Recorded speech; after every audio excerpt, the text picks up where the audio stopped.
So today I'm going to get the chance to spend the day with top motocross rider Jake Nicholls, and I'll be totally honest, lovely place and all that, but I'm not happy. It's 6:30 and supposedly he runs to work 10k.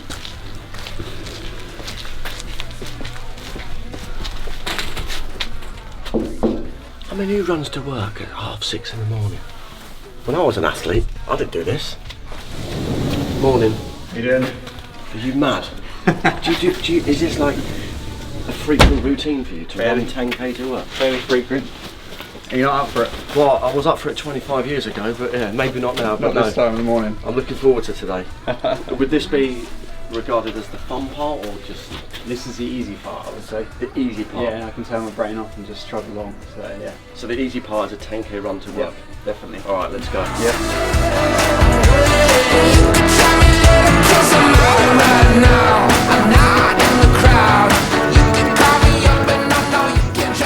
So in terms of non-specific motocross training, obviously not being on the bike, what else do you do then? Is it just cycling, running, swimming, I suppose? I don't cycle very much because of the time involved. Because obviously, like, I've always been taught that like an hour run is like a 2.5 hour cycle in terms of like workload. So obviously with work, I don't really get the opportunity apart from the odd weekend. Obviously you're a professional rider as well, but yet you still work. So I only ride twice a week, and that's normally in the morning or the afternoon for about 3 or 4 hours because the track's only up the road.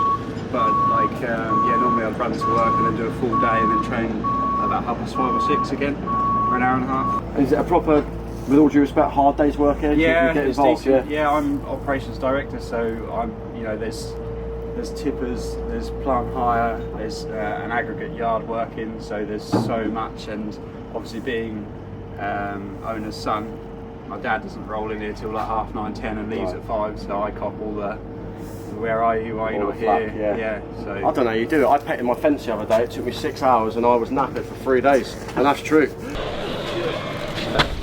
tired? Right, do you go straight to your desk or? No, at this point I'll go for a shower. Right, at this point I will leave you to it. Do that, All right. Thank you. Your role in the morning, you'll come and check on all the different departments kind of thing? Yeah, because I'm operations, if you like, I kind of have to just keep an eye on a bit of everything. Yeah. It's like 170 people working now, so wow. Yeah, it's a bit of a... It's a world away from motocross though, isn't it? Yeah. I mean, it's polar opposites. Yeah, it was really weird when I finished racing. I'd been this selfish creature for like years and years that didn't have to worry about anyone else apart from myself, and then I came here and I was like having to answer to people, and yeah, it's different. It was weird. Like I said, as an athlete, you have to be so focused. Yeah, you're selfish. It's just about you. Just everything comes second best. It must be really hard because he's juggling the stress of the office, looking after all those people. The guys have already been here an hour warming up, and Jake's turned up, and I'm assuming he's going to jump on the bike and go, which must be hard to try to juggle both lifestyles. I know for me, when I was an athlete, when I turned up to train or to race, I had to be properly clear in my mind. Can't be arguing at home, I can't have any stresses. Everything was about me and my training. Whereas Jake is trying to juggle lots of balls. It's like work, riding, work, life.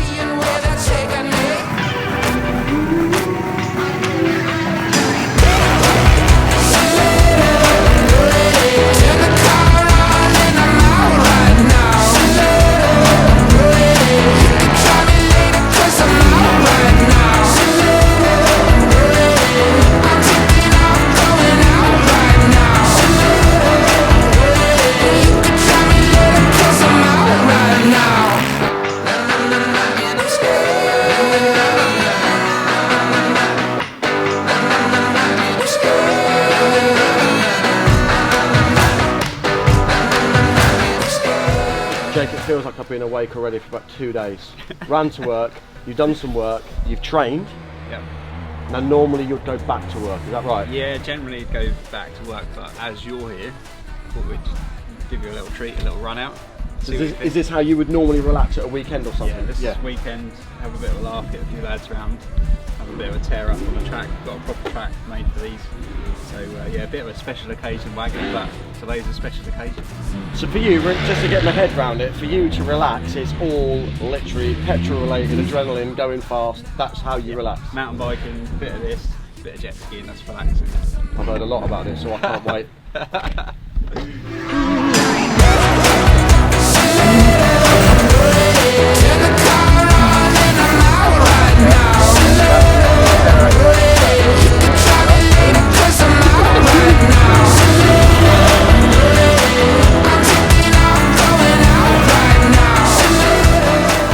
You're safe, but I think I've fucked your truck up, sorry. Look at it, look at the crash landing. That was mega, I loved it. Oh, you did good. That was cool. So fun. I'm literally just getting over a car crash, seriously, whiplash, and I think you put me back to square one. I totally forgot about that. You did mention it yesterday, but yeah, you know what it's like. It was awesome though, thank you.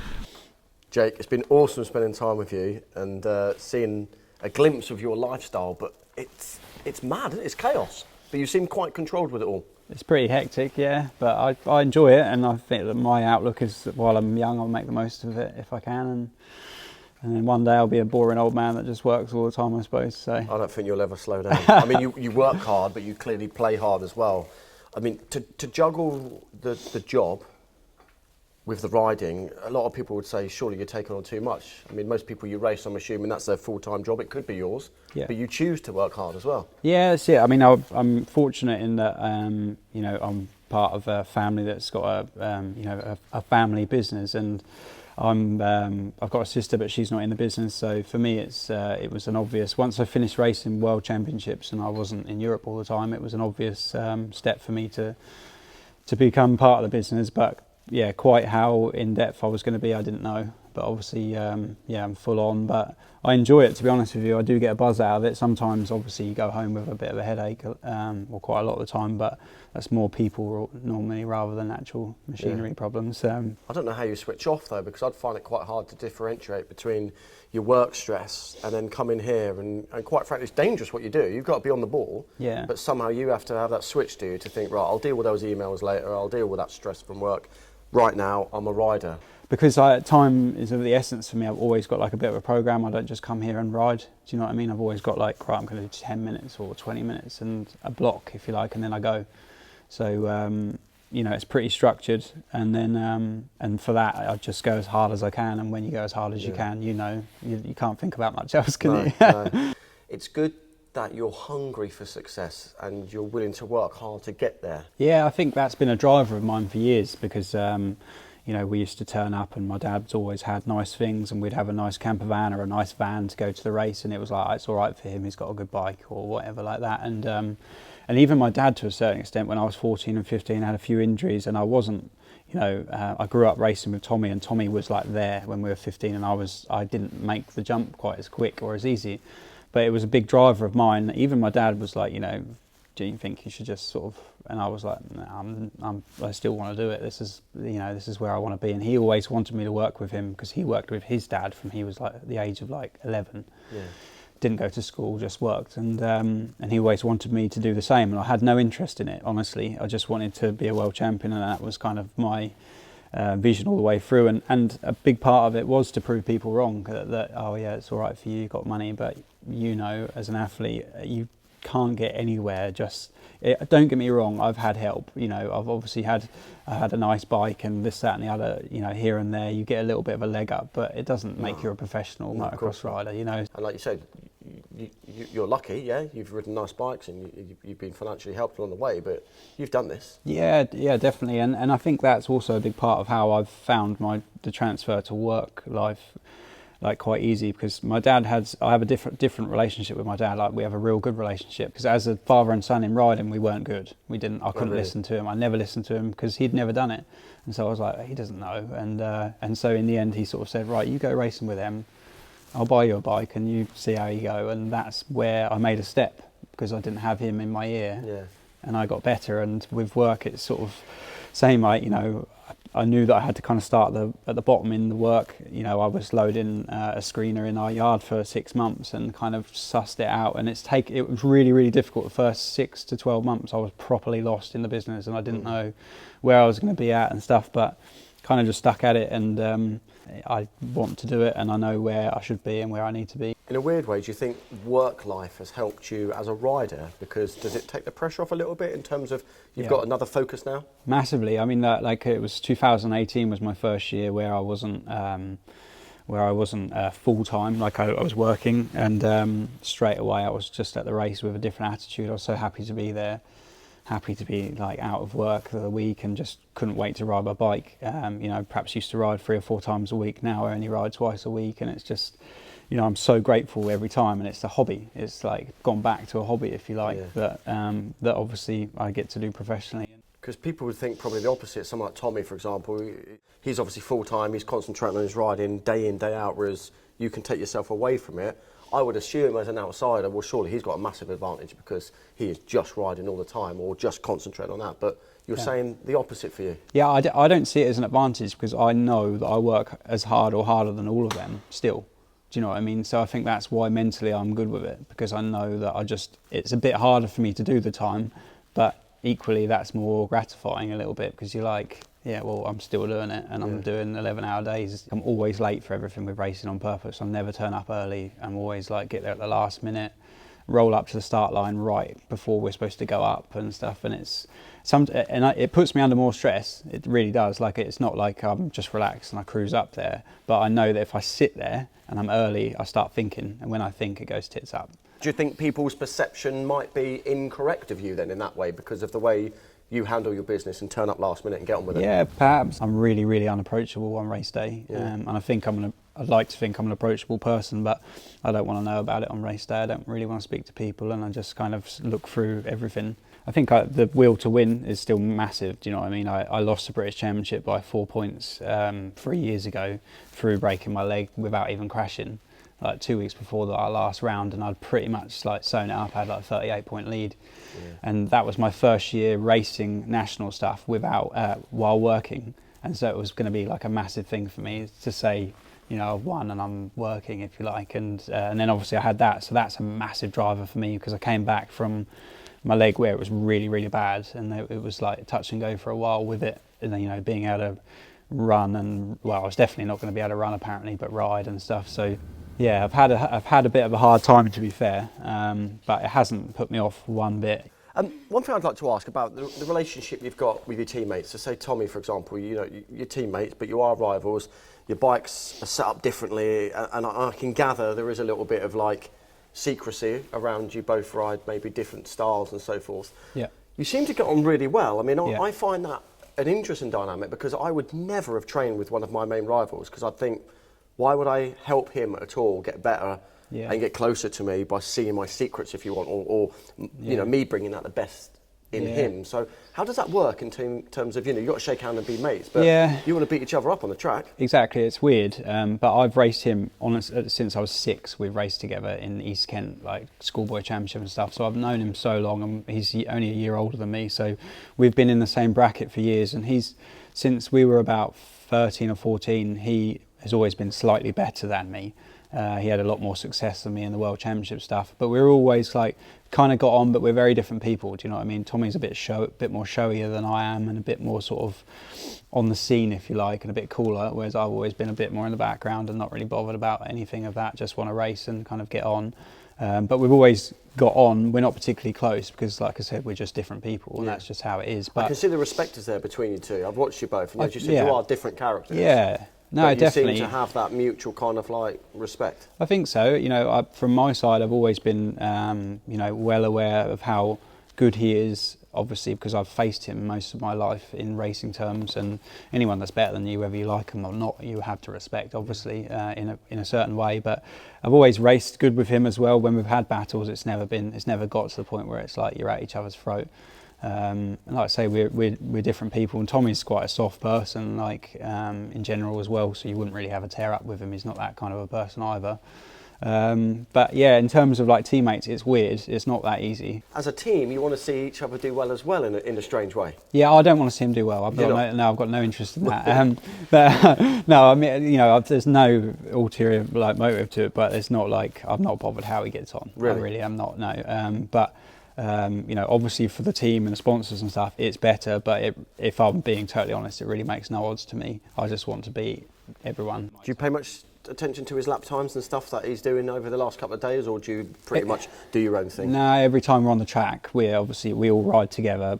You can see where he is. Do you know what I mean? That's the first thing I think every man would be lying if he said it was the first thing they didn't look at was where how much quicker or how much slower are you than everyone else. So yeah, we've been having a bit of a face-off the last 2 days. Do you know what I mean with it? And it's been good because I think deep down we both know that going into race season we need that, because everyone's a legend in their own backyard, just riding around on their own or riding around at a practice track where we're surrounded by amateurs just doing it for fun. We always look like the hero, but it's not true. Do you know what I mean? We, there's always someone better than you, and us having a square up like this only makes you better. You know, I've noticed yesterday straight away I was tense, riding different, only because he's here.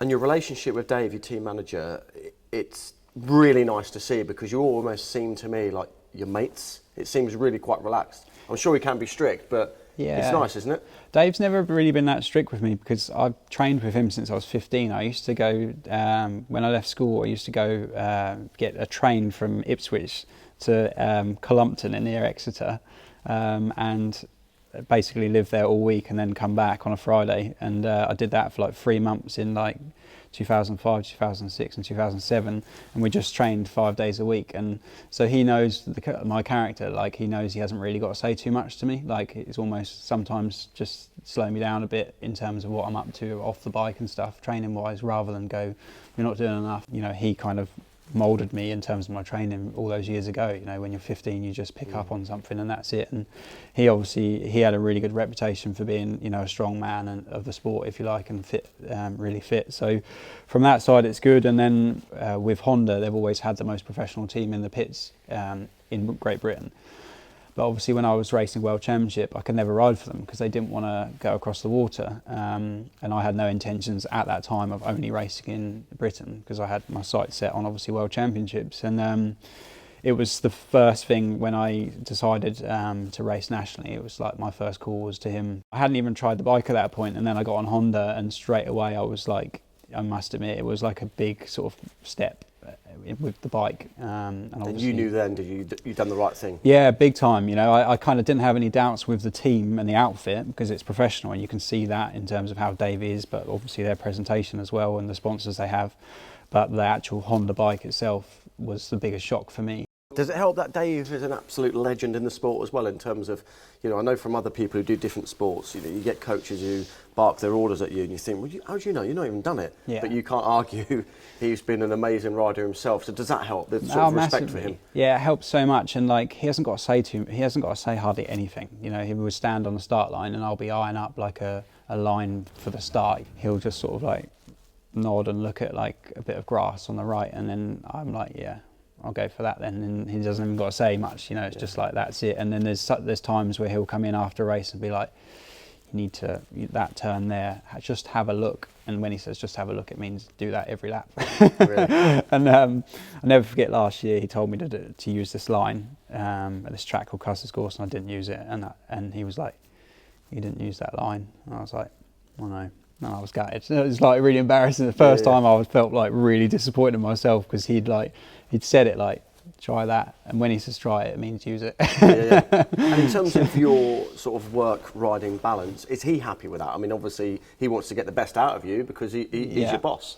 I think so, and I think it's based on my first year with him. I was working full time as I am now, and we basically won the British Championship minus the hiccup with my leg. Like we'd had an amazing year, won a lot of events, and you know, like I say, we had a good lead in the championship, and that was a recipe that worked, and he knows that it works for me, and so I think they're happy. Don't get me wrong, I think sometimes perhaps team partners probably look at it and like, a bit weird how he's like, you know, only all you ever see is work rather than riding like everyone else.